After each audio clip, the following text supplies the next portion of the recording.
Okay, here we go. Everybody is coming online, so we're watching.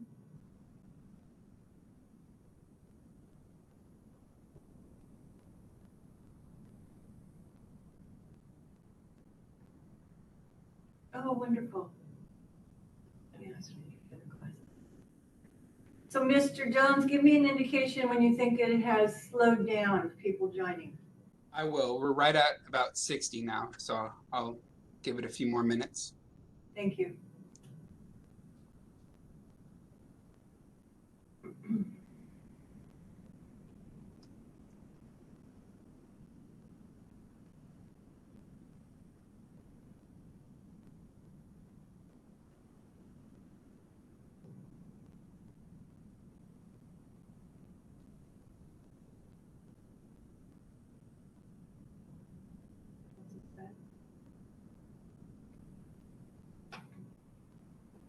It seems like it slowed down. I haven't had any new participants in the lobby, so if you'd like to begin. I will. I do. Thank you. Good morning and welcome. We have our board members present and all of you who have joined online virtually. Thank you. Let me begin by calling this meeting in session. And I don't know if you all heard, but the meeting is being recorded and it's for purposes of assuring we have all the information. So thank you. It appears we have all board members and those who are logging on have slowed. So we'll see some more as the meeting goes on. Ryan, would you call the roll at this point?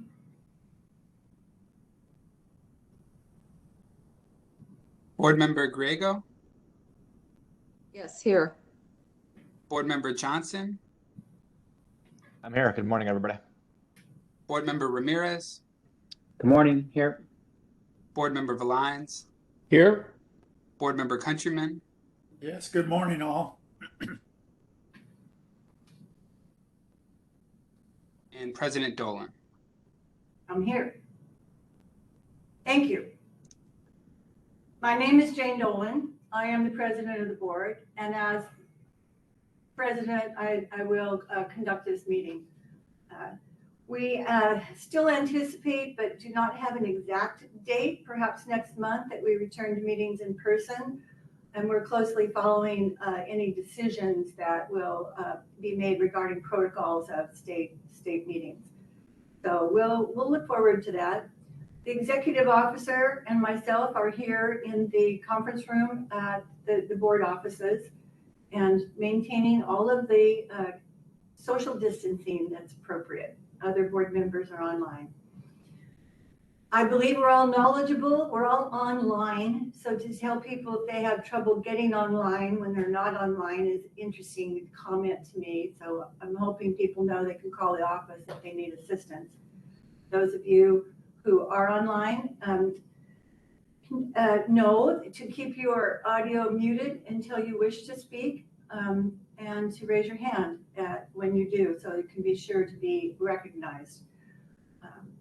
As we proceed with the agenda, what I will do is announce each item, and then I will ask for the board staff to introduce it, introduce anyone who's giving presentations. After this, I will ask if board members have comments or questions, and then I will ask for anyone else who wishes to make comments. So that's the time to raise your hand. There will be times when I will think it's appropriate to call a break. It doesn't look like this meeting is going to last well into the afternoon, so I don't think there'll be a lunch break. But now that I've said it will be a short meeting, I may have jinxed it, but we'll see. So we plan to handle the agenda items in order. We have first approving the minutes of the January meeting. The next thing that we will do is elect board officers, vice president and secretary. I'm happy to relinquish all but the one that I hold. Then we will have the consent agenda, which is just one permit item. We will go then to public comment, which is to ask anyone who has a comment to give to us that's not on the agenda and for which we cannot discuss and certainly not take action. The Army Corps of Engineers will present an inspection report of the Yolano Cache Slough levee system. Department of Water Resources has submitted a written monthly report, and their main presence and presentation at this meeting is an update of the 2022 Central Valley Protection Plan and particularly when it might be released as a public draft. Possibly we'll take a break at that point. We'll see our energy. Under board items, what had been announced is number 10A is removed from this agenda, so we won't even, that's it, it's removed. And then we have adoption of the amended board policy regarding participation on committees. And then we will have a presentation from our staff regarding safety signing that is to be accomplished along the American River corridor. We have the executive officer reports from each of the staff branches. We will have board committee updates. We're going to close the meeting with a special statement. We do have a closed session, so we will recess the public session. We'll go to closed session. And at the end, I'll return to indicate whether we have any announcements from that. Any questions regarding the agenda? Did it cover what's to be done? Yes. Okay. Then let's begin. First thing on our agenda is the approval of minutes of January 28th, 2022. The president will call on the secretary. The secretary, who is me for now, will tell you that these have been reviewed by me and by staff, and I think that they are in order to approve. So let me just pause and see if the board found anything that was in error or misspelled. Is there a motion to approve the January 22nd minutes? President Dolan, I'll make a motion to approve. Motion by member Griego, a second by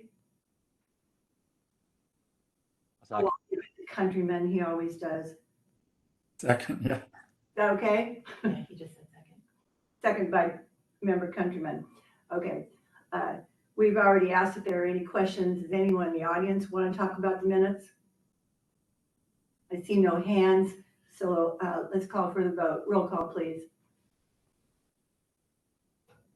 Board Member Griego, Yes. Board Member Johnson, Aye. Board Member Ramirez, Aye. Board Member Lyons, Aye. Board Member Countryman, President Dolan. Yes. The motion to approve carries. It's 6 yes, no no's, 1 vacancy. I forgot that we have an item on our agenda of announcements. So I'm going to insert that now and ask our executive officer to provide the announcements. Thank you, Madam President. We do have 2 new staff members to introduce today. One is filling a vacancy we had in our operations branch permitting section, and that is Shagun Batri.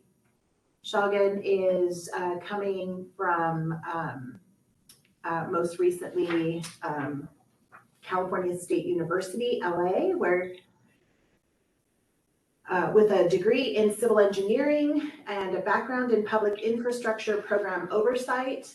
She is very enthusiastic about this opportunity, and so are the staff that she will be working with. So thank you for welcoming Shagun to our offices. We've also hired a student assistant, as we often do, to help out with database entry. That is Sharad Nandi in the operations branch also. Sharad is a sophomore majoring in civil and environmental engineering at UC Davis and is going to be helping with database records for us, which is a project that we really have been needing some assistance with. He is part of the UC Davis Steel Bridge team, where his team fully designs and fabricates 20-foot steel bridges and competes against other schools, which is super interesting. So if you have any questions or interest in that, please feel free to reach out to Sharad. And those are our 2 new members. Have they joined us today? Would you turn on your camera if you can, if either of you are here? There's Charlotte. Hello, welcome Hello. Welcome. on staff. Happy to have you. Yeah, I'm excited to join the team as well.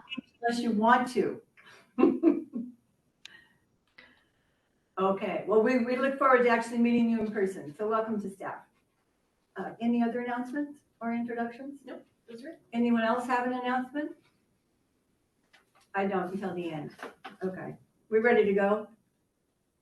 All right, our next item, which I'm happy to introduce, is election of officers. We've had a vacancy for a while, and I've just been doing dual things, and I was happy to give that away. The way we're going to do this, there is a resolution to adopt, but I'm going to take it by office.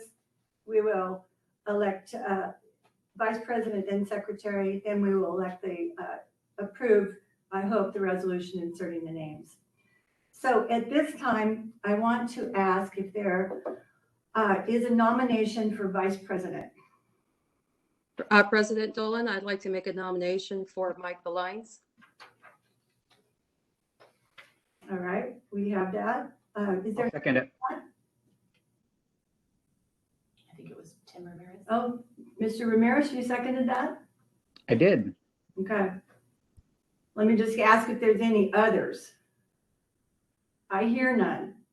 The motion is to elect Mike Lyons as vice president of the Central Valley Flood Protection Board. Please call the roll.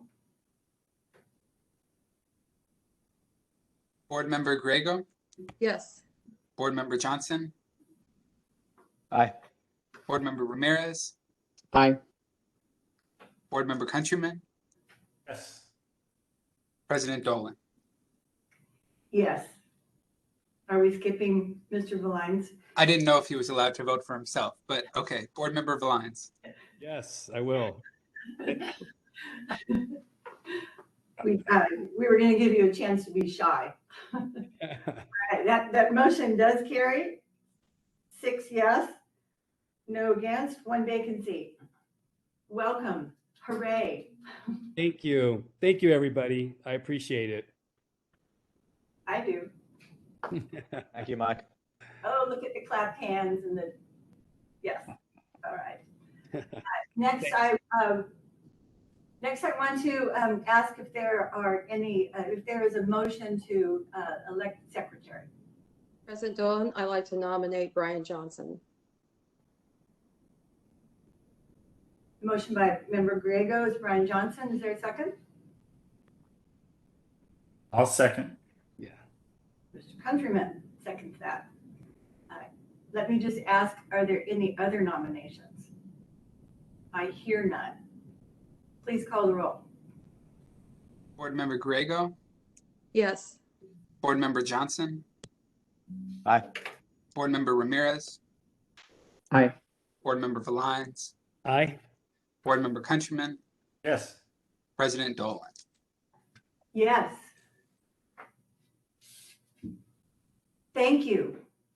I've done my last minutes. Thank you all. Congratulations. Welcome. We now have a full executive committee. First time in a while. Appreciate all of that. That's a board action. So now we have consideration of approving the resolution 2022-05, which would insert the names of the now elected officers. So is there a motion to approve this resolution? President Dolan, I'll go ahead and make the motion to approve the resolution 2022-05. Thank you. Is there a second? Tim? I heard Board Member Ramirez second that. Any comments? Please call the roll. Board Member Grego, Yes. Board Member Johnson. Aye. Board Member Ramirez, Aye. Board Member Lyons, Aye. Sorry. Board Member Countryman, Yes. President Dolan. Yes. That motion, resolution is adopted, 6 yes, no against, 1 vacancy. Thank you. Now we'll proceed to the consent items. There's 1 permit on that. I'll call on Chief Engineer, Mr. Wright, to comment on this and indicate if it's in order. Good morning, President Dolan, members of the board, Michael Wright, Chief Engineer for the board. The consent item is in order. Thank you. All right. Is there anyone who wishes to remove this for discussion? I see no hands. I hear no comments. So we'll proceed to approval. Is there a motion to approve the consent, this 1 permit? Move to approve. Moved by Board Member Countryman. Is there a second? I'll second. Okay, we're getting in the routine here. Board Member Johnson seconds that. Please call the roll. Board Member Griego, Yes. Board Member Johnson, Board Member Ramirez, Aye. Board Member Lyons, Aye. Board Member Countryman, Yes. President Dolan. Yes. We know Board Member Johnson has a bit audio issues. We love the internet, right? But we did see him raise his hand. So that motion carries 6 yes, no against, 1 vacancy. Our next item is for our audience. Is there anyone who, well, and I guess the board as well, who wishes to make a comment to the board, not on the agenda, noting that we only can receive it and cannot take any action? Do I see any hands raised? No hands and nothing. None today. Okay, then we'll move on. Is there anything in the chat? No. Nothing in the chat. Those were congratulations. Oh, got some congratulations in the chat.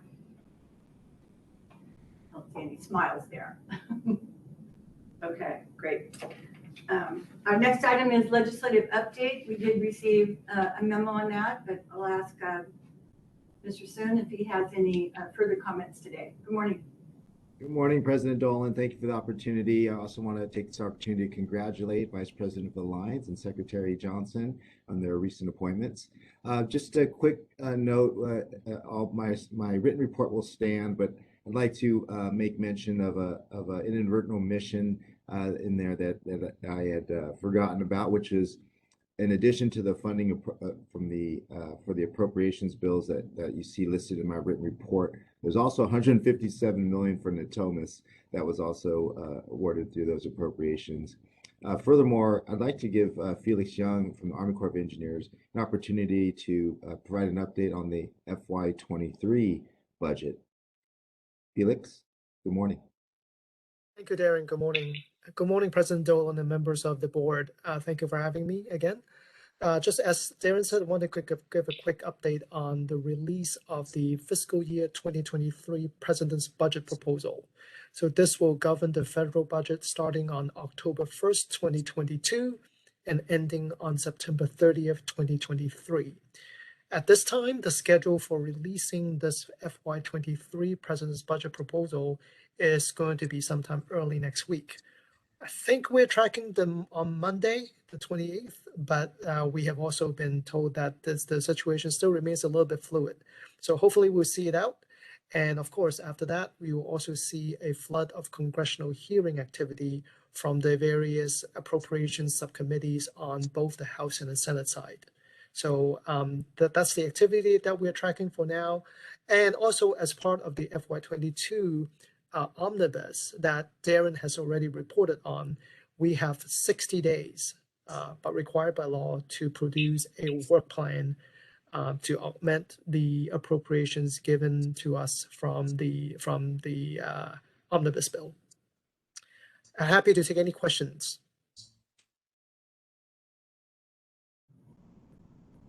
Mr. Young, when the work plan is drafted, is it possible that you could present information to us about what it might be happening in California? President Dolan, once it's released, I can discuss it, but not while it's being drafted. Oh, I understand that. So once it's released. All right, well, we'll look. Yes, absolutely. I think you know all the things we want.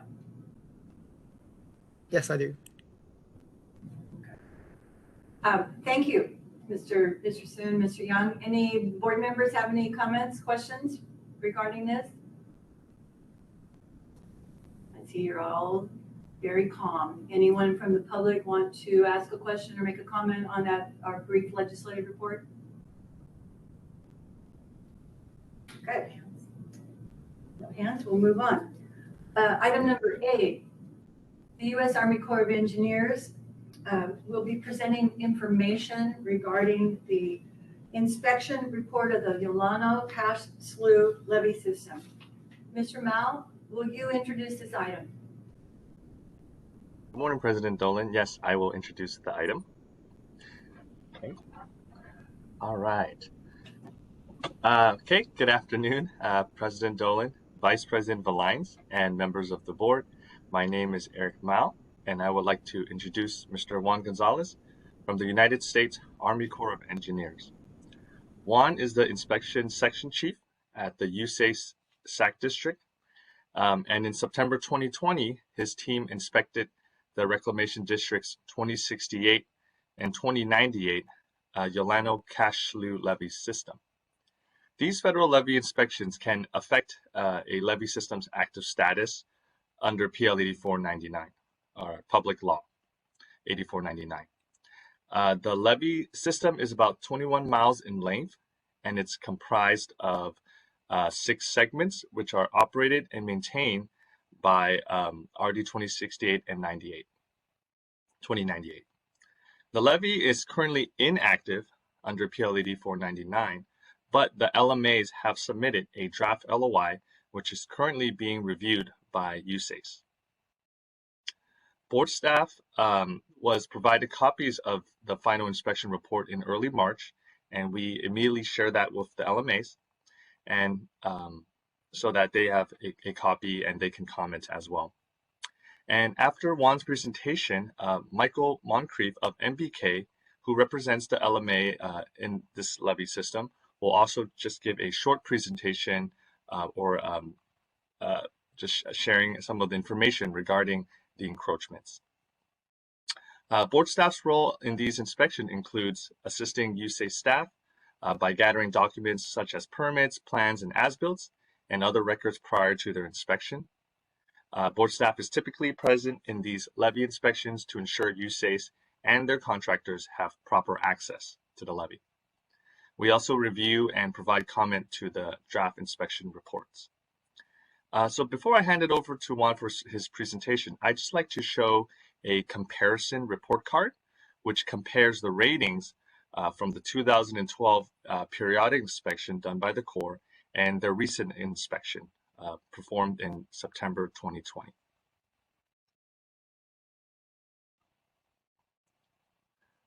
Okay. Ryan, do you have that handy, please?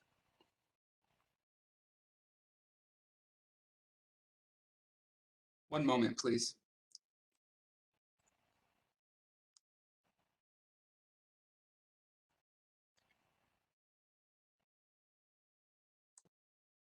Great. Thank you very much, Ryan. And so this report card was created by board staff, and it's just to help help the board members understand kind of what's going on and any changes that have on a large scale level that has happened, in the past 8 to 10 years. The A rating is what the Corps use, and it stands for acceptable. M stands for minimally acceptable, and U stands for unacceptable. So the green cells, they represent an improvement from the last inspection. So taking the 2 report cards and comparing them. The pink cells represents conditions that have worsened. As you can see, slope stability, erosion, and bank caving, and animal control has improved, while vegetation growth, cracking, and bank protection has worsened in some segments. And encroachment items remain a big issue for the levee system, with pipes consisting over almost to 50% of the system's encroachment issues. So with that, if there aren't any questions from the board, I would like to hand it over to Juan for his presentation. Thank you, Eric. President Dolan, Members of the board, thank you for the opportunity to speak in front of you guys again. Here to, as Eric mentioned, I'm here to present on the RD 2068, RD 2098 Yolano Cache Slough levee system. He did mention I'm the chief of the inspection section at the United States Army Corps of Engineers Sacramento District. On the next slide, we have a system map. I will point out that there's a little error here. It says Yolo County. It's actually supposed to be Solano County. And so this system is comprised of 6 segments to make up this one system. Legend there shown on the left-hand side, showing which ones are belonging to 2068 and the other ones are 2098. System's pretty rural.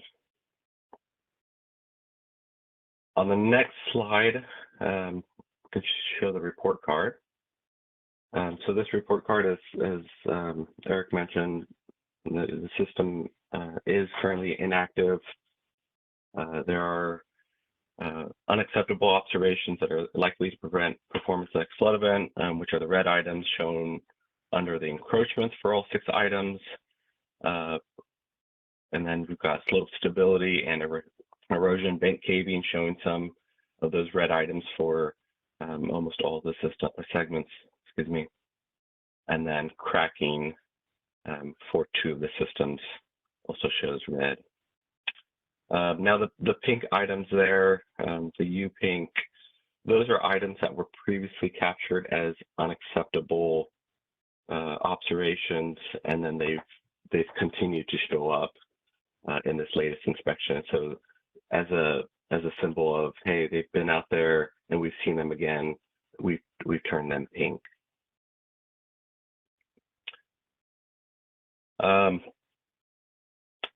So there are observations in here that that are yellow, and so those are rated M, minimally acceptable, but those do carry individual observations that have unacceptable observations that we believe may not likely prevent performance in the next flood event, but nonetheless they are important. So those are the yellow items. And then just want to point out, just as a reminder, there are these 7 items on the left-hand side. There's an indication of which 7 items are affecting PL 849 eligibility. And so those are starting with encroachments, closure structures, slope stability, erosion bank caving, animal control, culverts, discharge pipes, and under seepage relief wells. And so those are the 7 items that affect PL 849 eligibility. On the next slide, I'm just going to show you guys some examples of what we saw out there. And so here's 4 pictures. First picture, I put numbers on these to help out with identifying them as I speak through them. But the first picture there is a retaining wall constructed out of like wood pilings. It is built into the lower levee slope. It's a little bit hard to see it there, but this picture is taken from the top of the slope looking down. And so there's essentially a piece of the levee there that's missing. Second picture, top right, is showing actually the land side of the levee. So there's this canal that goes along the landside toe. And what I'm trying to show here is this pipe actually has a big leak in it. It goes through the levee. The water side of this pipe also has a leak. And where the leak's basically coming out, spilling out, is causing erosion into the levee on both sides, land side and water side. And so this side showed a little bit better picture of the leaky water pipe. That's why I showed that one. Third picture, bottom left, we've got essentially 3 pipes here that are passing through the levee. The picture here is showing the water side of the pipe. And so we don't have any closure on these pipes. And I also want to point out that all 3 of these pipes have had video inspection on them, and they showed deficiencies within the pipes. And so there's an action, there's attention that needs to be taken on these pipes to put them in good order. The fourth picture, bottom right, this is a picture of the land side. Again, there's a canal that runs along the southern part of the system, and there's erosion that's essentially causing some loss of material here at the lower landside slope. And so it's not just this one location, it's actually a large reach right along, I think it's Cache Unit 2 within RD 2098. And so there's actually more erosion on the land side in this reach than there is on the water side, just because of this canal. So that's all I've got for today. I'll be happy to answer questions if you guys have any questions. Yeah. Thank you. I think my comment is, it's a good thing that there's a letter of intent that's in process for this. That's a good procedure for resolving these issues for rural levies. Mr. Moncrief, are you with us? And do you want to make comments? Oh, there you are. Good morning, President Dolan, members of the board. Thank you, Juan, for the presentation, and Eric as well. So those of you not familiar with Reclamation District 2068-2098, these are significant state plan of flood control levees within the YOLO bypass. And so it is really important to note, and thank you, Eric, for putting it out there, that we did submit a letter of intent trying to prioritize all of these deficiencies in the system.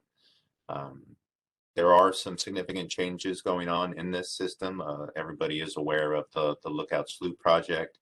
You know, we do fully anticipate that moving forward at some point soon, which is going to dramatically affect many of the listed maintenance deficiencies on RD 2098. Of course, everything within that project area essentially will be eliminated, and so that will be a big significant change to that flood control system, that combined system of 2068-2098.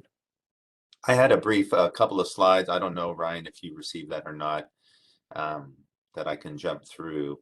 The important thing is the original PIR was performed in 2012, and 10 years later, you know, the big question is what has been done out here, and why is there a certain level of change that has occurred. If you look at that small image, that second image on the right that shows the green and the black dots, that just gives you some perspective of which items have been changed or addressed. Those are essentially the unacceptable items in the system. And so black are the items that have not been addressed yet. Green are the items that do appear to have been addressed.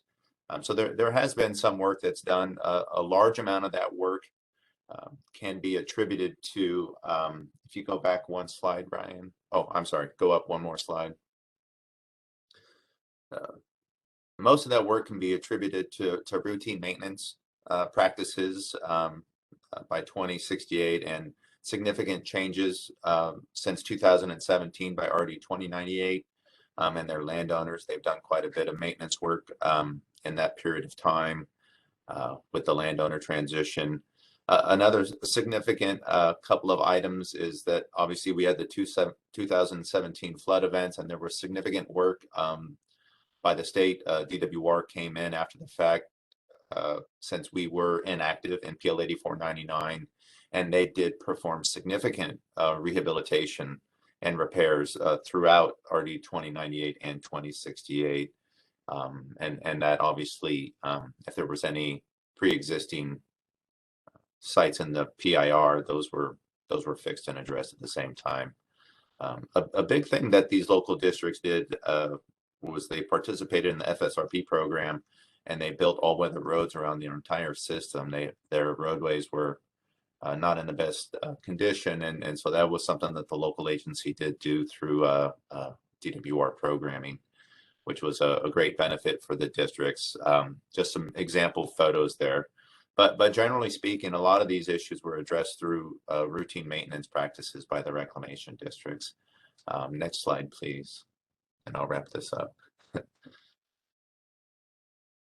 But looking forward, both districts do have some pretty rigorous plans that they want to try to achieve. We are going through the LOI SWIFT process, which we're encouraged by. We also are going to be submitting 5-year plans that are going to identify what our priorities are going to be in the short term. We are working with our partner DWR, also through the RFMP region, looking at upcoming projects. We do have some potential projects with the system-wide program on RD 2068 for a significant levee rehabilitation project that we're hopeful is going to address the most sensitive section of the bypass levee. We are looking at working with the deferred maintenance program and continuing with FSRP later this year. So both districts are looking forward to continue to do more than just routine maintenance moving forward. So that's a real positive sign for the system. And then also we're going to continue through our region to work with DWR on trying to ensure that we have some future funding for fix in place repairs of the existing lower YOLO bypass system. And we're very optimistic about that. And DWR has been a great support for us. So, and then long term, we are just going to continue to work on these maintenance actions. So thank you for the time.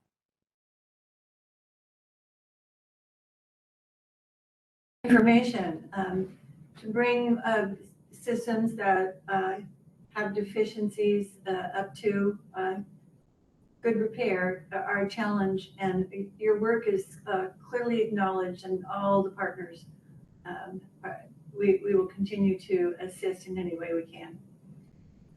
Mr. Mao, you put something in chat. Did you want to share it? Yes, President Dolan, I'll just read it out for folks who may not be able to see it.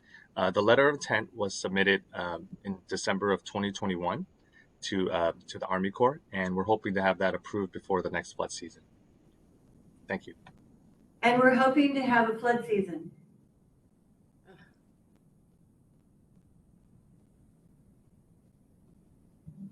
We were hoping to have a spring that was not already 87 degrees, but we missed that.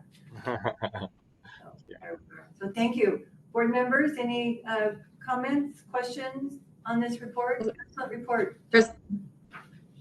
President Dolan, I have a question. Is there, in this particular stretch, is there enough assessment in order to meet the needs of the maintenance that's required?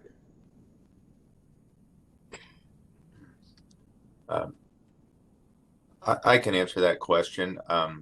Reclamation District 2068 does have operation and maintenance budget. They do very well to meet acceptable maintenance standards for the DWR levee inspections routinely. There may every once in a while be a very small unacceptable item that may kick them into that minimally acceptable range, but RD 2068 does a very good job of maintaining their levees. When they have to start looking at larger repair rehabilitation projects, they do have to start looking at their assessments and budgeting for these longer term repairs. But I will say that they are working well with the system-wide program on this upcoming project. And it is very encouraging that this board is considering something they haven't done in, from speaking with Mr. Hardesty, probably 30 or 40 years, these significant investments. So I think that's a real positive sign. On the RD 2098 side, they have historically had difficult times assessing themselves based on the value of the land and what they can generate. We are leaning forward to perform in a 218 election here within the next year or so. Once we go through some landowner changes, I believe the district is going to be reaching out and evaluating the opportunity to go through that 218 election process. And we've had good preliminary discussions with our landowners. And so we have a good basis for moving forward to continue to effectively communicate on that process. Thank you. Thank you for that information. Those assessment elections are very challenging and appreciate the leadership to consider it. I would say that these inspection reports and the comments from the reclamation districts clearly indicate the importance of the Delta Levee Subvention Program and the new programs that have been brought to light because of the Centralized Flood Protection Plan, which calls these forward, and it shows the benefit of actually analyzing the system and indicating what priorities and work need to be done. Any other comments, board members?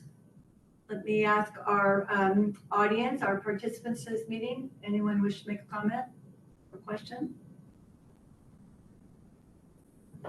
I see no hands raised. Anything else, Mr. Mao?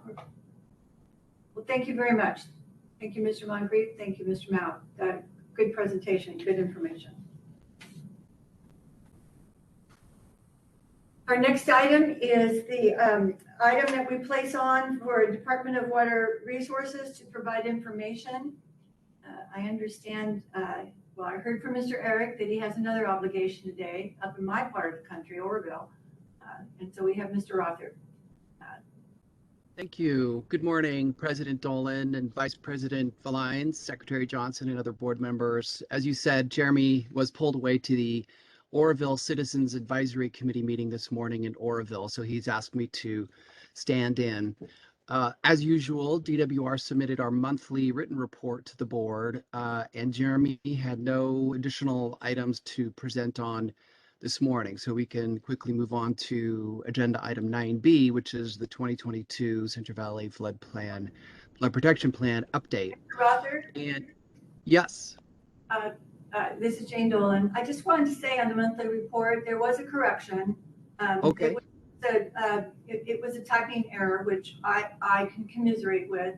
And so board members received that. And then there was some questions from Mr. Countryman that were responded to, at least at this point. So just wanted to indicate that. And you can proceed with the next item.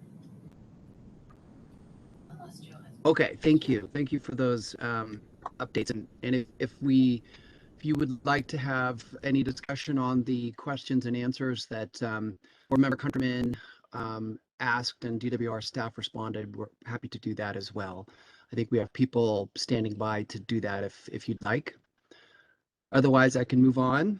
And before handing it over to the team who will, sorry? We might have a further discussion on that, but not at this meeting. So please proceed. Sorry. Okay, great.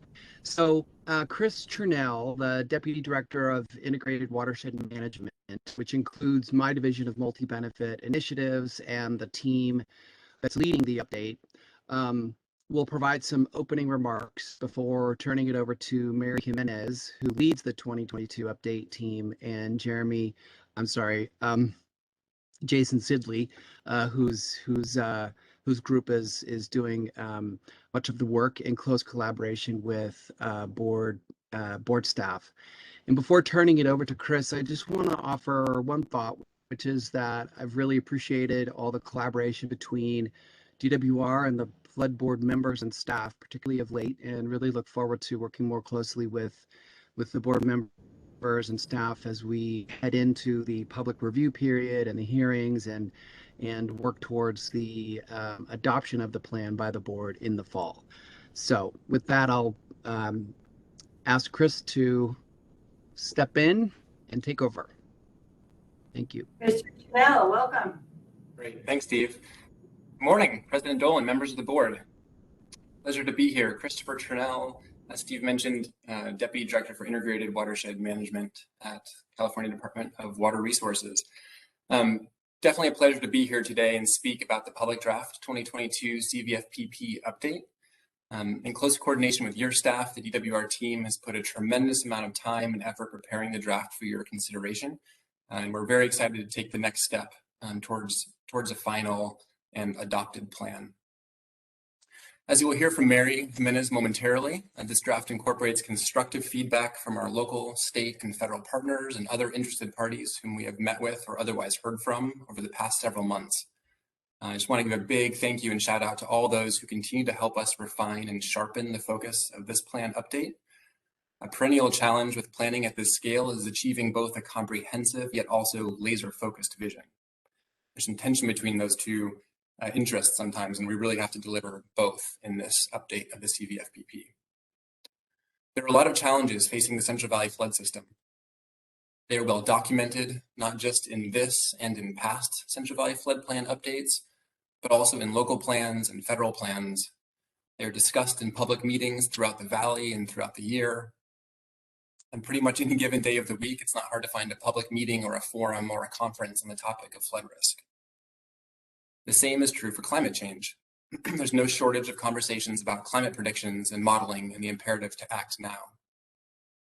And increasingly, there are the necessary conversations about what it means to build equity into flood management, acknowledging past inequitable patterns of policies and investments, and then rectifying that through a commitment not just to do better, but a commitment to make it right. And the hard part, understanding that it's all hard, but the really hard part is answering the question then of, what do we do about it all?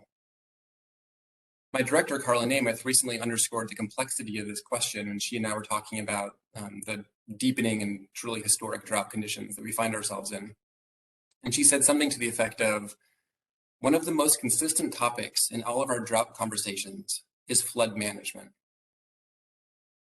And the implication there is pretty clear. Climate change isn't changing isolated parts of our system like surface water supplies over here or groundwater levels over there, or flood elevations or land use changes in the Central Valley. It's changing the entire game. Its indiscriminate impacts across our watersheds means that our solution sets must also act across traditionally siloed pieces of the water system. And this isn't a new concept, of course, but the imperative to act is greater than ever.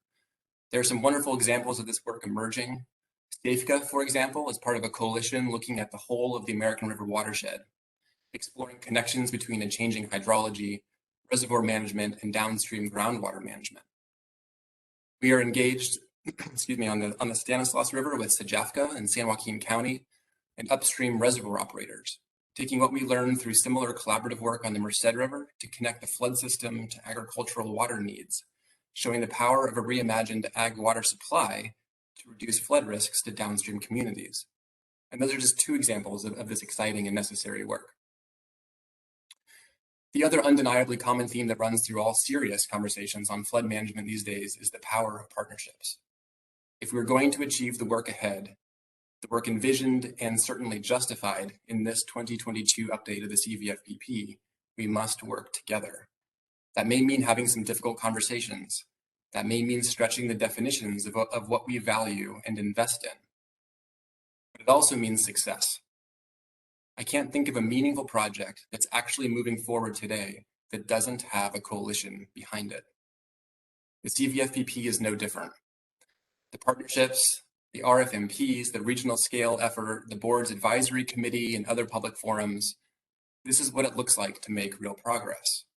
We are so grateful to the board and to all the local agencies and federal agencies and NGOs and landowners and others who have helped this process along the way.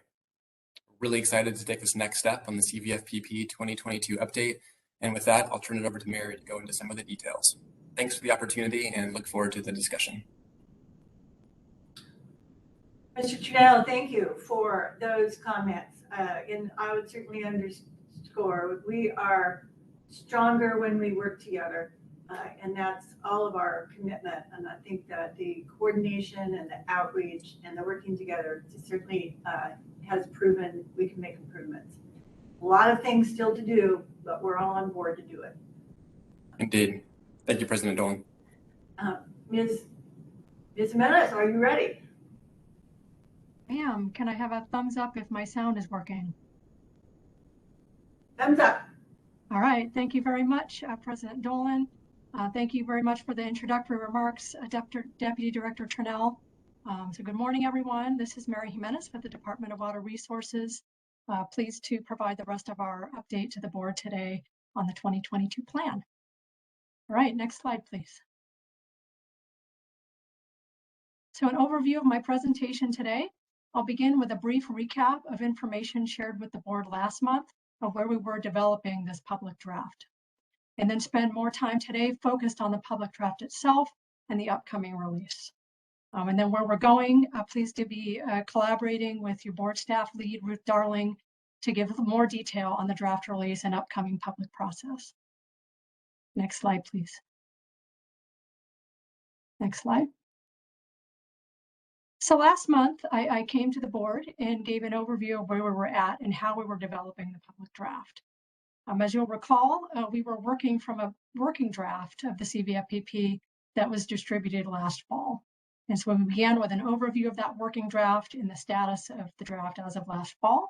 And it contained 4 chapters with some mostly filled in information and a few critical gaps. And you'll see the 4 chapters of the working draft on this slide. Next slide, please. And so we distributed that working draft to a wide variety of agency partners and public interests last October. This amounted to about 400 individuals for a 30-day period. We did produce a limited number of hard copies to a few people who requested them. And then in that review, we included reviewer guidance to describe the type of review that we were looking at for a working draft product last fall. And so this was a tremendous opportunity, and we're grateful that we partnered with the board and others to get this done. Next slide, please. So the interest and response on that working draft was excellent. I mean, as a manager, it exceeded my expectations, certainly. And when we looked back at the feedback we received, we realized it was actually on par with the response on previous public draft releases in 2012 and 2017. So a lot of feedback, and a lot of feedback early, which is tremendously valuable. 20 sets of comments were received as of January, resulting in approximately 430 individual comments, including written summaries of verbal comments we received from a number of elected officials' outreach meetings conducted between DWR and the Flood Board together. So a lot of feedback, very meaningful and aggressive schedule. Many of the reviewers, in fact, I think all of the written comments we received were prioritized by minor, moderate, and major in order of importance to those reviewers. This helped us prioritize our responses. Approximately 15% of all of those comments were ranked as of major importance to the reviewers. Next slide. And so our team worked very hard over the last several months to incorporate as much of the feedback as we could and provide a responsive public draft. We incorporated substantial refinements based on those comments. We were able to update a significant amount of new information and refine results, filling some gaps in information that weren't quite ready as of last fall. And we did this all under a tight schedule. Part of the results of this process is also identified continuing areas of follow-ups. So we addressed what we could, but we have a running list of follow-ups with different groups and individuals that we continued to do after the working draft, and some conversations that we're still continuing as of now. So really helping to move things along. Next slide. So before I move into the next segment on the public draft, I'd like to pause for any questions or comments from the board or anyone. Thank you. All right, there's a pause there. Board members, any comments, questions? All right, I think people want you to proceed. I see no hands up in the participants. So you can keep going. Thank you. All right, thank you very much. Okay, so where we are today, next slide, please. So we are well underway producing our public draft of the 2022 flood plan update. The Central Valley Flood Protection Plan is the state strategic blueprint for flood risk management in the Central Valley. This is the second update of the flood plan, leveraging a deep body of informative work produced in 2012 and updated in 2017. The production of this public draft specifically is helping us fulfill the requirements set out in the Central Valley Flood Protection Act of 2008 to develop and produce a 2022 update to the flood plan in calendar year 2022. So this is an important milestone in meeting that requirement. Next slide, please. So this slide just shows a chapter by chapter overview of the public draft. As I mentioned in last month's presentation, we are retaining a 4-chapter structure. We made some modest refinements to the chapter titles from the working draft to the public draft, but the overall storyline remains the same. In addition to filling in many of the gaps and responding to comments, as I mentioned, between the working draft and the public draft, I'm very excited that we are going to be able to include 6 draft regional spotlights in this public draft. These have been produced in close collaboration with each of the 6 regional flood management planning groups in the Central Valley, who worked together closely with my team over the last several months to get draft spotlights into this public draft, highlighting particular issues and priorities from the region's perspective that can help focus those needed regional conversations. So really excited we will have public drafts of those thanks to everyone's efforts. This public draft will also include 3 appendices, including the background on the Central Valley Flood Protection Plan itself. In snapshot, this is housing a lot of the foundational information from the 2012 Central Valley Flood Protection Plan and 2017 update, so that we don't bog down the 2022 document itself too much with that, but it's available for folks to review. And then the other appendices as well.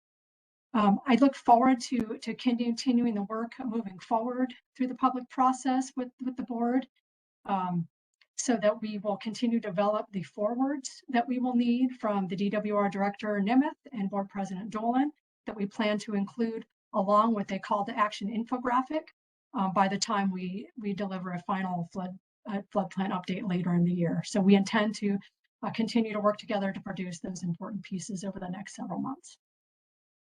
Next slide, please. And so chapter 1 introduces this 2022 update to the flood plan and our particular focus on climate resilience, performance tracking, and strengthening integration and alignment between the CVFPB and other state water management plans and efforts. We are finding that Central Valley flood risk remains among the highest in the nation. This underscores the continued urgency and importance of this flood plan and all the work that remains to be done. The state plan of flood control that is the focus of our flood plan reduces risk now for more than 1.3 million people and over $220 billion in property in the Central Valley of California.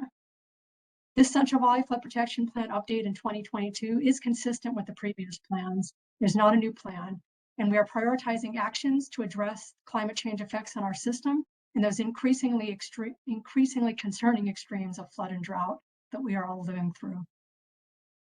Next slide, please.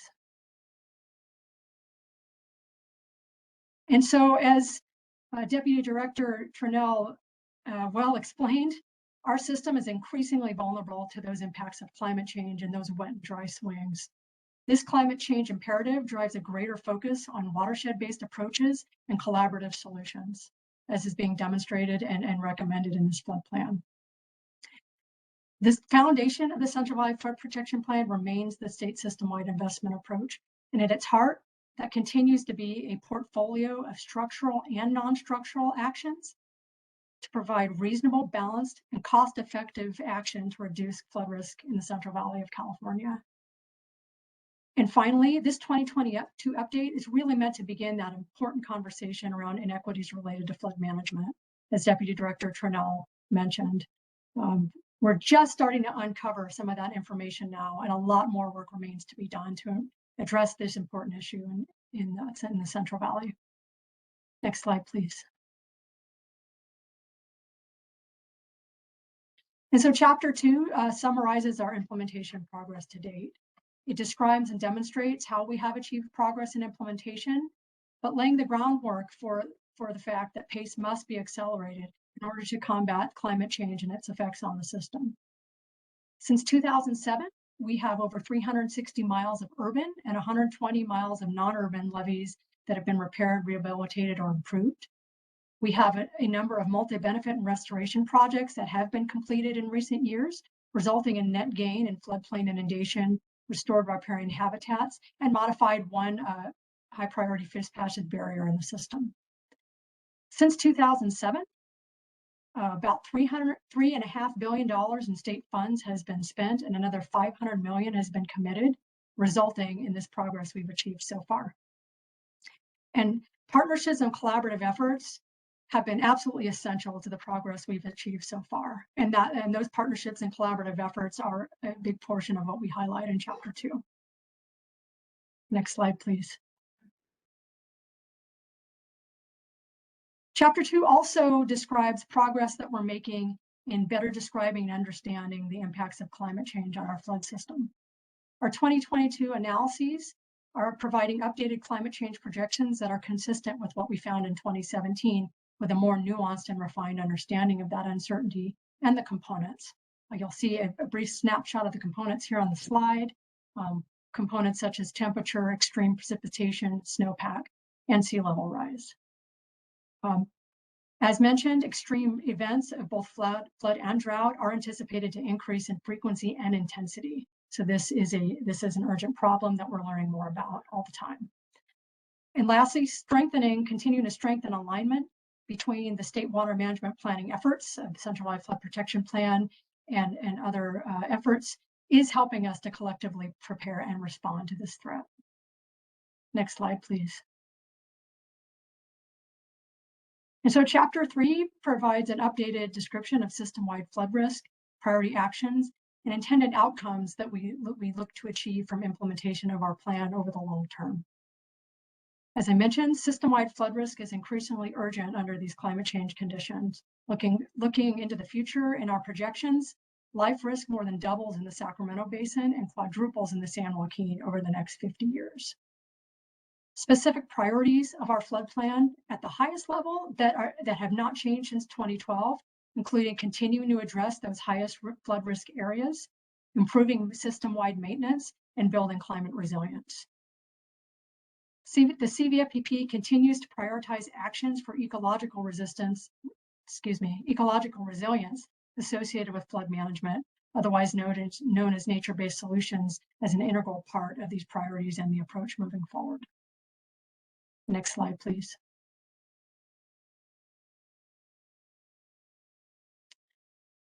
Chapter 3 includes priority recommendations to address the key policy issues affecting implementation of our flood plan over the long term.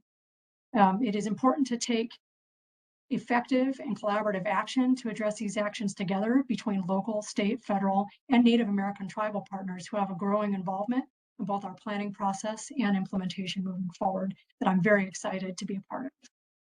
Continued implementation of our plan is projected to reduce life risk by about 18% in the Sacramento and 78% in the San Joaquin, including accelerated expansion and improvement of floodplain and riverine habitats, where there are growing opportunities all the time, and a number of them in the last 5 years in particular.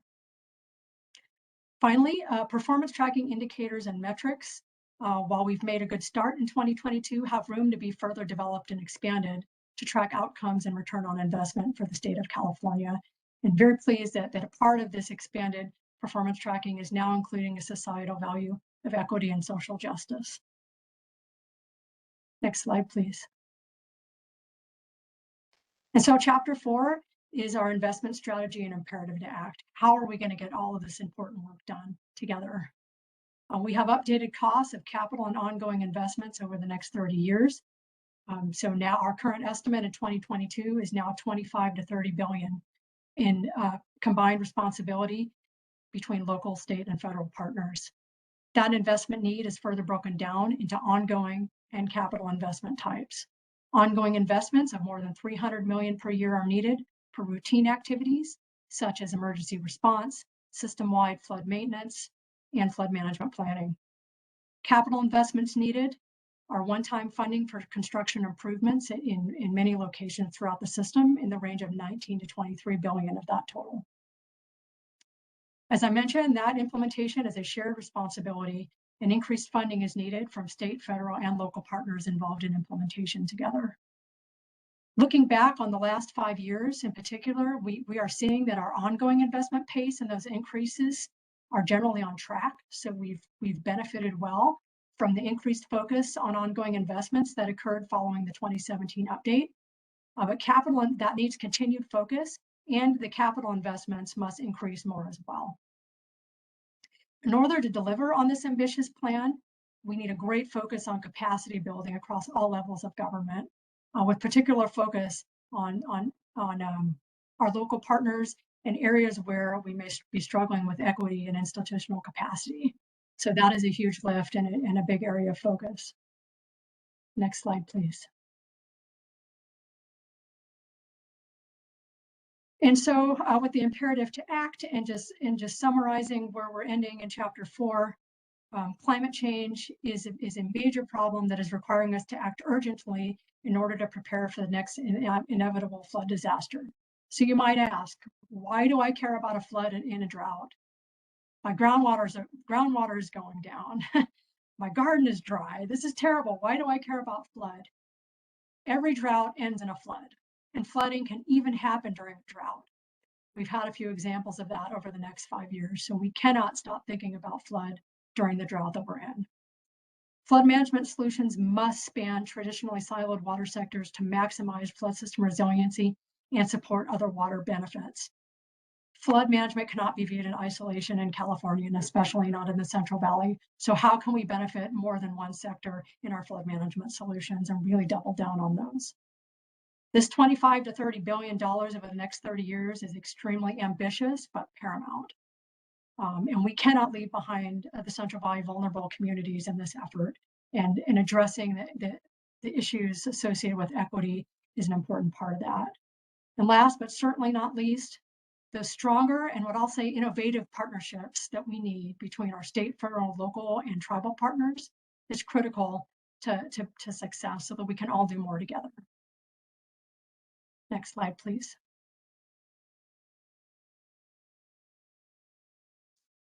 With that, I can pause again before we talk more about the draft release and public process. Thank you. Thank you for that information. It has been extremely helpful in assuring that people are aware and can comment with all of these continuing updates. So we are delighted and certainly willing to provide this forum so this information can be as transparent as possible. Any comments at this point, board members? We're going to have a lot to say when we get to plan and have the hearings. President Dolan? Member Griego. Yeah, one thing I noticed is in this on the financing is that you mentioned all levels of government, but there's no mention of private funding. And I know that that could be a strong piece of trying to get some of this work done. Is that something that you would consider including in that? Private funding is part of the funding plan. It Okay. is just, I think, a relatively smaller component compared to the other major sources, but it is part of the funding plan. Okay, I just didn't see them mentioned in that particular sentence. I guess that's why I asked. I appreciate that. Sure. Our executive officer's eyesight, I think, is better than mine. Would you read the chat that is a question or a comment? Mary, we do have a question in the chat from the Delta Air Protection Commission. Will the State Plan of Flood Control Appendix be updated during the 2022 update? Yes, it will. We have a public draft of the State Plan of Flood Control descriptive document that was made available in February. So please let myself and my team know if we can make sure you have a link. So that is undergoing public review right now, and we will have a final version produced associated with the flood plan later this year. So yes. Thank you. I don't see any hands or nodding from board members or any of our online participants. A comment at this point? I see no hands up, so you may proceed, or is it Mr. Sidley now?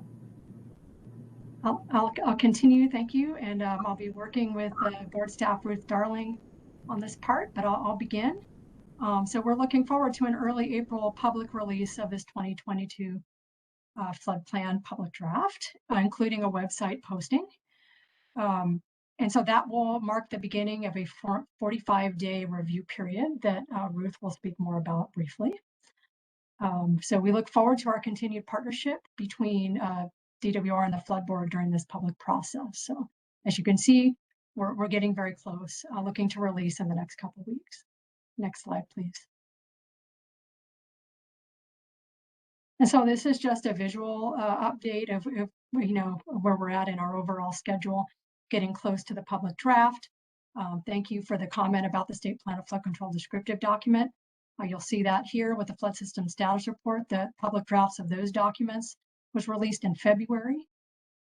We also you'll see the conservation strategy update on this slide as well. We completed public review of that conservation strategy draft, and we are going to be addressing those comments as well through the public process so that we can work towards final versions of all of those documents later this year with the Flood Board.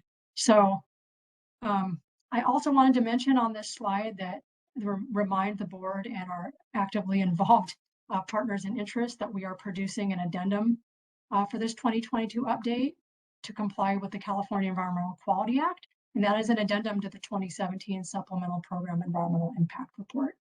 And so that effort is ongoing, and the contents of the CEQA addendum will reflect the final contents of the flood plan itself. So as we go through the public review, any changes we make to the flood plan as a result from that public review will also be reflected in the CEQA addendum. All right, and with that, I wanted to see if Ruth Darling was ready to take over from here to speak more about the board's public process. Thank you. Good morning, Board President Dolan, Vice President Lyons, and members of the board. I'm Ruth Darling, a program manager with the Central Valley Flood Protection Board, and I've been working closely with Mary and her team on the development of the 2022 flood plan update. So I will discuss the board's public hearing process to support the flood board's adoption of the 2022 update and to remain in compliance with the Central Valley Flood Protection Act of 2008. The board will host 3 public hearings. They will be in person. They will also be hybrid. So those in-person meetings you'll be able to log on to as well. And then we will host 1 virtual public hearing. So as Mary indicated, the board as well as DWR will release the flood plan via an email blast essentially, but it will also be posted on both of our websites. So you'll be able to receive the public draft through a link or a PDF. And we will also have the dates to the public hearings and the venues on our website. And you'll be able, the directions for submitting comments via email or mail or through the public hearing process will also be posted on our website. Next slide, please. So currently, this is our tentative schedule. It's actually, the only thing tentative about it at this point is the times. So those will be updated and posted on our website with the release of the public draft. May 2nd will be our Sacramento Basin hearing that will be held at the new CNRA Resources Building on P Street. This will be an afternoon meeting during regular business hours. On May 5th, we will host our San Joaquin Basin public hearing, and that will be in Stockton. This will be an evening meeting. And on May 11th will be our virtual meeting. This will also be held in the evening. And are there any questions on the public hearing process or? Board members, you have these all on your schedule. Ms. Darling, thank you for all the work on this. The logistics to set these up, locations, and everything else is extraordinary. So thank you for that. And the fact that we're going to be doing this hybrid, so that we can be in person, which will be great. And then the hybrid will not just be to watch, but to provide comments as well. That's right. Thank you for that. And that's my last slide. So I'll turn it back to you, President Dolan. Thank you. All right. Well, thank you all. I had Mr. Sidley to make some comments, but happy to see that you're you're participating. This information is very helpful, good to absorb. Appreciate the update. Any comments from board members at this point? Anyone from our participants? I don't see any hands raised. Oh, hold on. Okay, let's just Yeah. review here. There's nothing. There is nothing. We will receive this PowerPoint and it can be made available to folks as well. Thank you. Thank you all for the presentation. Very helpful, very informative. We'll have a lot of reading to do in the next couple of weeks when we see the plan. Yes, please. Okay, thank you. All right. All right, we've been in session for not quite an hour and a half, but I would like to take a 5-minute break. Is that all right? Board members, you want to not break? Too bad. We're going to be in recess for 5 minutes.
Mr. Lyons, are your children going to join us? Did he show up? Yeah, I think it's great. And there's a balloon. Oh yeah, there's a happy birthday balloon, and there is a congratulations. So that my son, my youngest, who just left, he's going to college in Japan. He leaves Sunday morning. So they have finally opened up the borders. He's been pushed back twice, so he's excited to go. So that's a congratulations balloon for him. Oh wow! Yeah, wow. Mm-hmm.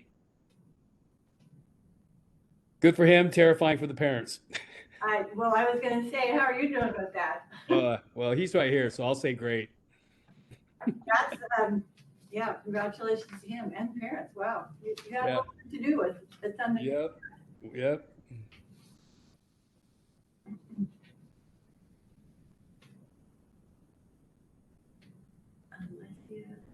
Is she talking? No. Shut up. Well, do we have Board Member Johnson, Board Member Ramirez? It goes in order, and then it goes in alphabetical. Just want to see. Okay, we have Board Member. Oh, there you are. And then we have something pretty fuzzy. Oh, that's on the list. Right. Do you see Board Member Ramirez and the participants? I see him here. There you are. I'm right here. You're easy to see. Bright shirt. Beautiful map in the background. Yeah, you have everyone. All right, I see board members are present and participants seem nearly as full as before, so we will reconvene. Thank you all for the break. Thank you all for coming back. We are at item 10, which is board items. As I said before, 10A is removed, so that's it for 10A. 10B is to adopt an amended board policy resolution regarding board member participation on committees and liaisons. I'm going to ask the executive officer to present this item. Thank you, Madam President and members of the board. This is one of our policy housekeeping items that we do update as necessary. And the necessary change that we are making with this update is relatively minor. We are removing President Edgar after his retirements and acknowledging that we have a new president, Jane Dolan. We are putting her in where President Edgar was. There really are no other changes at this point to this update. We do anticipate updating if and when a new board member is appointed, and also in conjunction with the adoption of the 2022 plan, as most of your committees noted on this policy document will expire with the adoption of the plan. So any of those committees that would want to be continued will need to be rechartered or reconfigured. So we do anticipate later in the fall updating this again at least once with regard to the plan. So those are the changes. The action, this is an action item, and we are requesting that the board approve as written. Thank you. Any questions from board members? Seems pretty simple to me. Is that a thumbs up, Mr. Countryman? Is it possible that anyone on our participants and with this meeting want to ask a question or comment on this? Okay. Is there a motion to adopt the amended policy resolution? President Dolan, I'll go ahead and make that motion. Thank you. Second. Motion by member Griego, second by member Countryman. One more call for any discussion. I hear none. I see none. Please call the roll. Board Member Griego, Yes. Board Member Johnson, Aye. Board Member Ramirez, Aye. Board Member Lyons, Aye. Board Member Countryman, Yes. President Dolan. Yes. That motion carries. 6 yes, no against, 1 vacancy. Thank you. We all knew that needed to happen. We'll find the spot for Mr. Edgar. All right, item 10C will be a presentation of some progress and interesting item from our staff member, Angelis Calisco. You ready? Good morning. Good morning, President Dolan, members of the board. Angeles Calizo, Enforcement Section Chief for the board. And I am happy to be here before you this morning. I am joined by Mr. Tim Kerr, who is the General Manager for American River Flood Control District. So it's a joint presentation. So next slide, please. So the increased public presence on and around levees, the levee systems, we're seeing more current instances where there is unlawful altering of the levees. The board began this pilot program in an effort to install what we are calling a no digging signs on around the system. The pilot program is focused on the American River, Unit 4, and in Sacramento County. The purpose of this pilot program is to assist us with educating the public in their responsibilities and potential consequences of altering the levees. The photos there that you see on the right probably look familiar to many of you. These are photos of some of the examples and the more egregious areas that were experienced by our local maintainers, where there was modifications and excavations onto the levee system that were not visible initially, but upon removal of some of those encampments, they were visible. So obviously that is very concerning for us. Next slide, please. So the pilot program that we are speaking about today, this is a map just showing the location. So this will be the Unit 4, the American River. So the map on the screen there with a rectangle shows the location. It is the south levee of the American River, but it is bounded by I-50 on one side and Highway 160 on the other. And this area was selected primarily due to the high presence of encampments in that area, but also due to the wider section of levee that exists there. So that assisted and facilitated the design for this project. Next slide, please. This is a closer map of the project location. So again, the levee, they're showing American River flowing from the right side of the screen to the left, I-5 on the left and Highway 160 on the right. The project consists of 10 locations of signs that will be placed throughout the system. The little boxes on the levee that are shown there on the map show the approximate locations of those locations of the signs. Next slide, please. So what this project involves is a placement of 10 dual signs.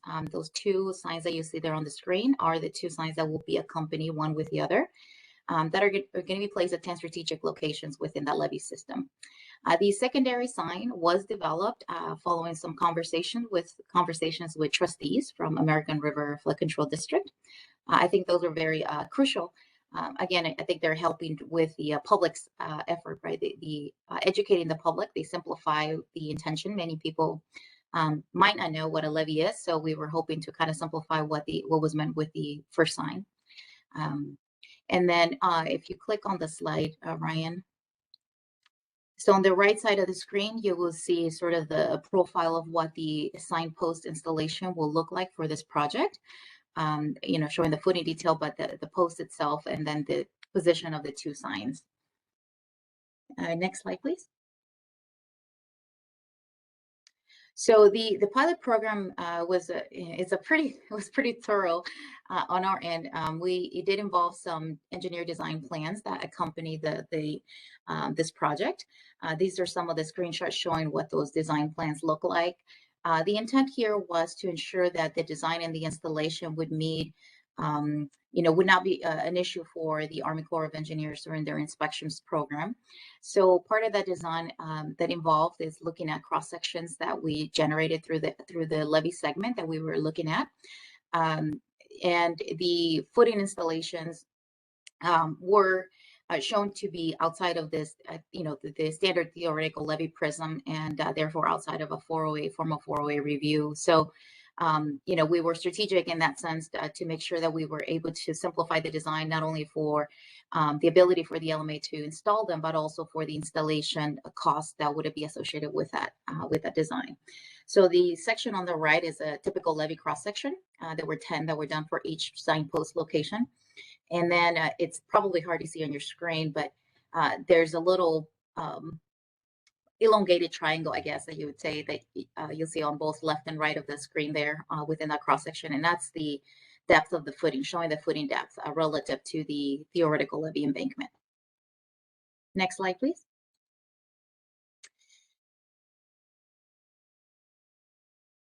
So this plan was coordinated with our federal partners, the Army Corps of Engineers in the 408 section, and as well with American River Flood Control District staff. It is considered to be a maintenance activity under the assurance agreements that the board has provided to our federal government, consistent with our operations and maintenance of the flood control facilities. So the staff did receive a Army Corps of Engineers concurrence letter for this project. So both of those documents are attached, are seen here on their screenshots provided for you. So the left is the letter that we submitted to the Corps with our basis and the project detailed descriptions. And then the picture on the right shows the letter that we received in return from the Army Corps that essentially concur with our assessment. And at this point, if there are no questions on this, I will turn it over to Mr. Tim Kerr to cover the last part of the presentation.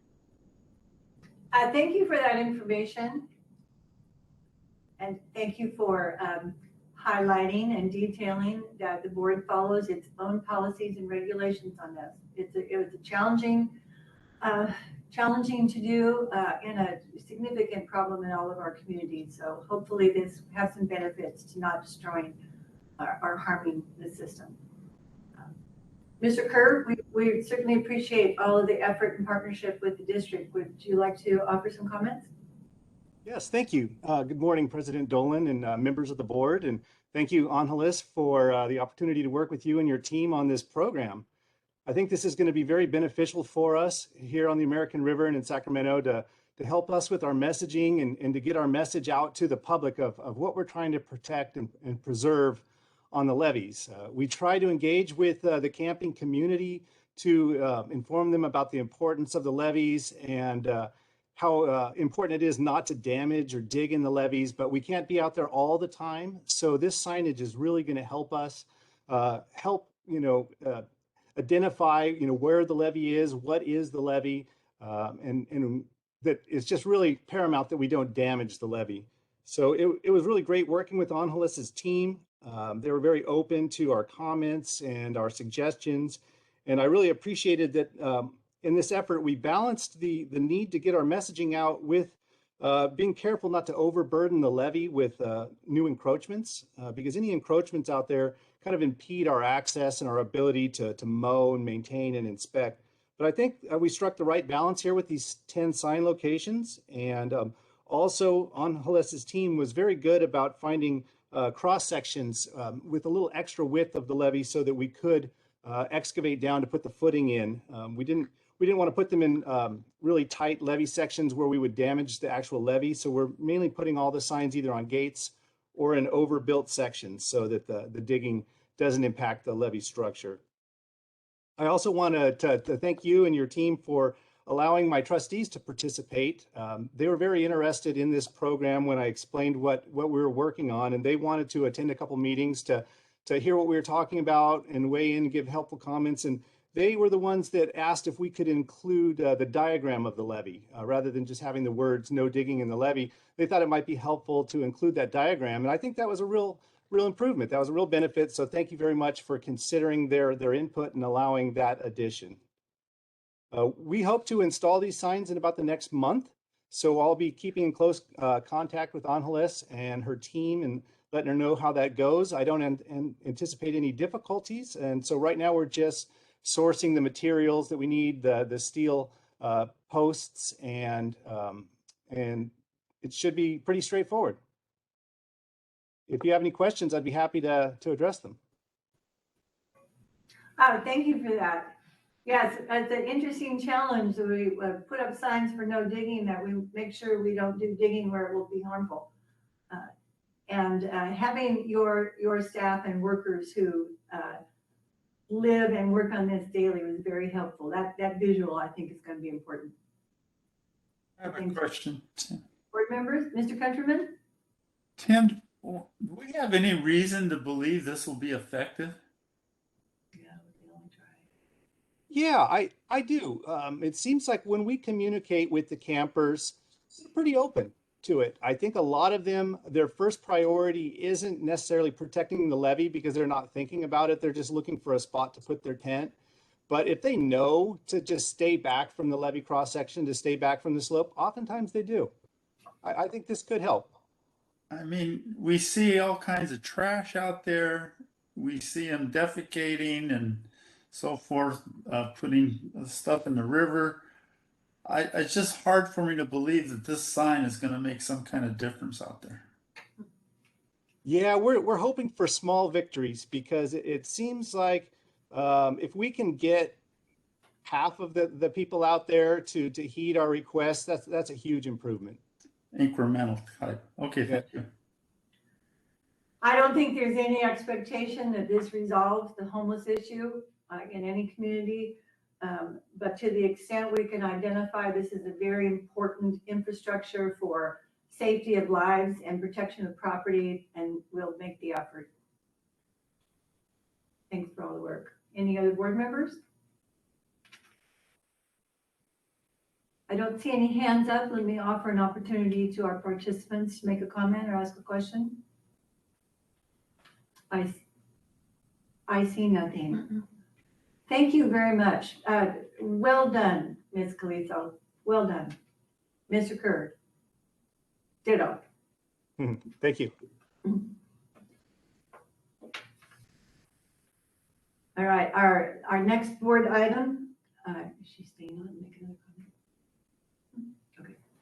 Our next board item, number 11, executive officers reports. We have a written submittal of administration, operations branch, plan implementation and compliance branch, environmental services and land management branch, and flood planning and programs branch. Remarkable amount of work. Appreciate that information. Do board members want to highlight or ask questions on any of this? We generally take it as submitted. Okay, I see none. Anyone else? Participants? No hands raised. You're welcome to have these for reading materials if you wish. Okay, we'll move on. Item 12, board comments and committee updates. Board comments. Your president has one. Congratulations and thank you to the new officers.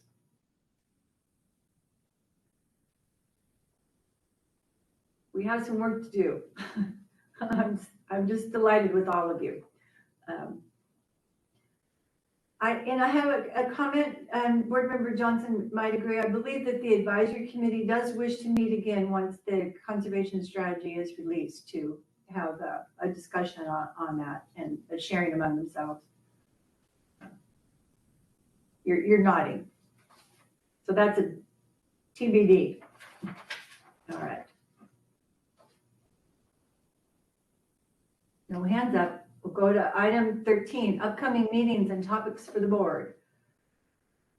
We will be having a board workshop and a tour on Friday, April 8th. I'm wondering if Board Member Grego would like to make some remarks on this. You have been working very diligently on this. Very appreciated. It's my pleasure. First of all, I'd like to thank Rick Reinhardt and Darren Sue for doing all the footwork. And so on April 8th, we will start promptly at 8 a.m.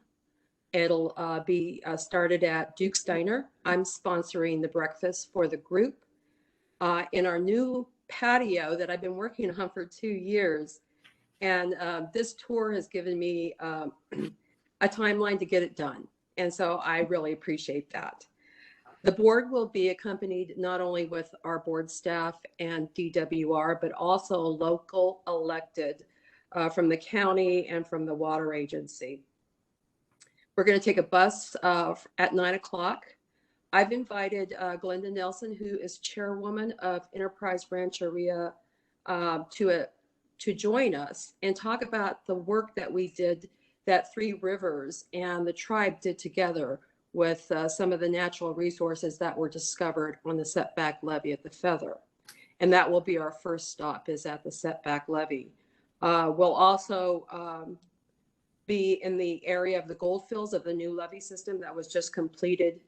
And also we will be in the Hallwood area to look at a floodway so that the board can actually take a look at an actual floodway in Yuba County, as we're going to be taking up those kind of questions later, as it regards to policy. So I really am looking forward to this. I think I'm just hoping the weather holds and that we have a great time out there. There's going to be a lot to see. So look forward to seeing you on the 8th. Did you say 8 a.m.? Did I miss that before? You said 8 a.m. Yeah, we're going to do breakfast from 8 a.m. to 9, where we'll be taking a bus from that location onto our first stop on Star Bend. Well, I can tell you, having breakfast at Duke's Diner is certainly an incentive to be there as early as possible. We'll see you then. Okay. It'll be good to be out and about. I think it is one time we don't want it to rain that day, but it can rain the day before and the day after. Perfect. Yeah, thanks. Coordinating committee will meet in April 20th. I just wanted to highlight that. It is the same week as the board meeting, but it's the third Wednesday. And the board will meet again in its business session on the fourth Friday of April 22nd. 5 Fridays in April. Is Ruth Darling still on? Do you want to restate the plan hearing dates at this point? Sure. Hi. Yes, I'm still on. Okay, if you would, I'd appreciate it. Okay, so this is Ruth Darling with the Central Valley Flood Protection Board, and the plan hearing dates are May 2nd in Sacramento at the California Natural Resources Building during the day. May 5th in Stockton at the Robert Cabral Agricultural Center. That will be in the evening. And May 11th will be our virtual only meeting, and that will also be in the evening. Thank you. Thank you. So we will all have that on our calendars. I'm going to take this opportunity to bring forward a topic. Even though I knew this, it was highlighted to me in the last few days that March is Women's History Month, which is the month. In my household, it's every month, but it is the month to highlight the value and participation of women in public, private, and other aspects of our society. So I'm going to take this opportunity to provide the names of women who served on the Reclamation Board and then the Central Valley Flood Protection Board. It was more than I thought it would be. Madeline Stein, Sally Magnuson, Ann Sands, Jane McCormick-Talmadge, Judy Johnson, Jane Carter, Barbara LeVake, Frances Mizuno. We're hoping that's a woman. Frances was spelled in the feminine. Brenda Johns, Betsy Marchand, Gloria Morales, Maureen Doherty, Rosemary Burrows, Terry Rise, Cheryl By Chester, Emma Suarez Paulicki. And that was the point when I joined the board, and it was 3 women. Then just a bit of a change, and now we have Mary Jane Griego. So all of you can say hooray for the women. For the women. Good job. We're happy to be here. Hey, President Dolan. Mr. Ramirez. Thank you for doing that. I just wanted also to acknowledge you in your current role as the president. I know that at least one of those names you mentioned earlier had also been a president, and also our executive officer. who's in a very much a leadership role. And if I'm not mistaken, the first woman to have this position. I think you're correct.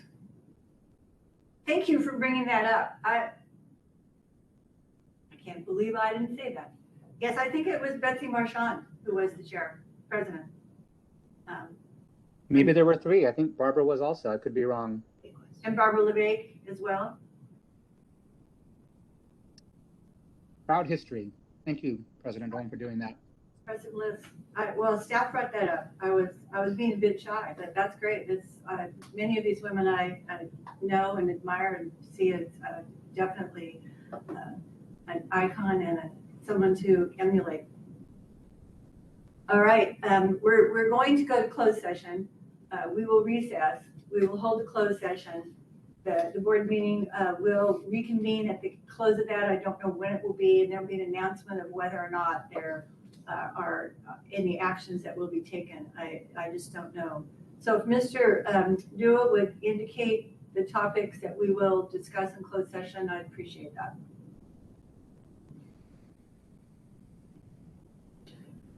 While he's getting on, can I just ask if all the board members have the link that they need to get to that meeting? I was just going to ask, has that been sent? It was. I'll resend it to you. Thank you. It is a Zoom. Well, it's a Zoom, so we'll resend it. Thank you. Anyone else need it other than board member Griego?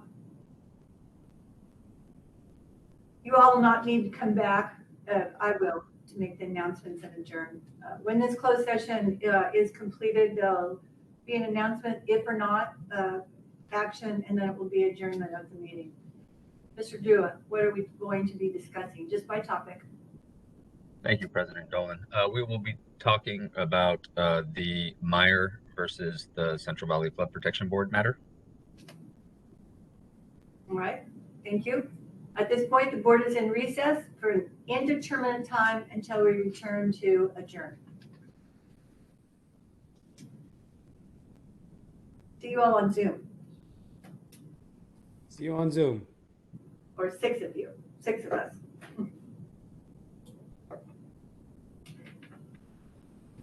Have a great day, everybody.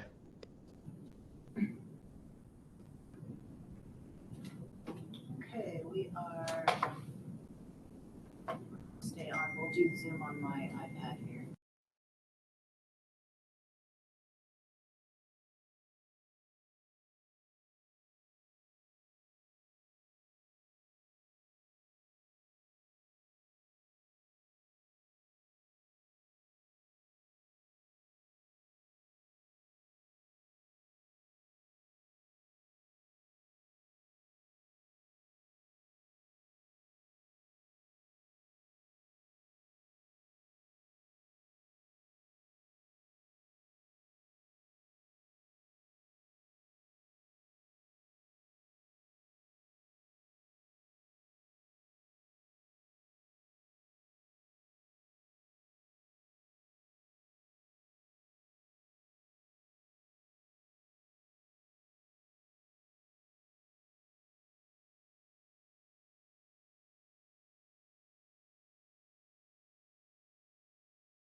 Mr. Jones, are we back?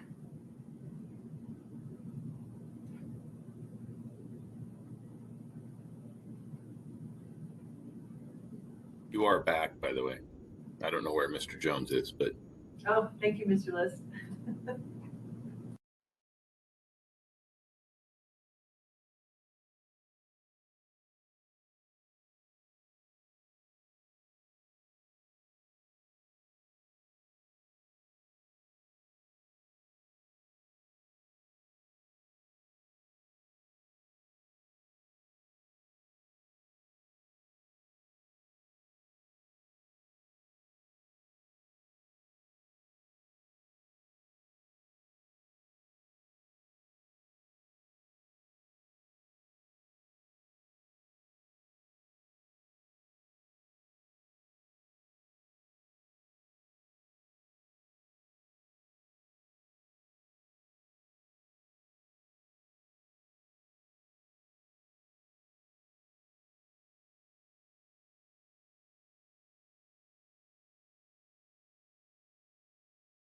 Muted. Okay, this is President Dolan. The board meeting will reconvene from its recess to hold a closed session. Thank you to the folks who came back. I just wanted to give a little shout out to Mr. Peters. Thanks for all you do for us. So I'm going to ask Board Counsel Jeet Dua to give information of the outcome of the closed session. Mr. Dua. Thank you, President Dolan. Board Counsel Jeet Dua. For the record, yes, I'd like to report that the board has authorized myself to instruct the Deputy Attorney General to file a cross complaint against Mr. Meyer in the matter entitled Liam Meyer versus the Central Valley Flood Protection Board et al., which is in the Sacramento Superior Court. Case number is 34-2020-002776-397. That is all. Thank you for that. We have no further business before the board, so our meeting is adjourned. Thank you. Have a great weekend, everyone.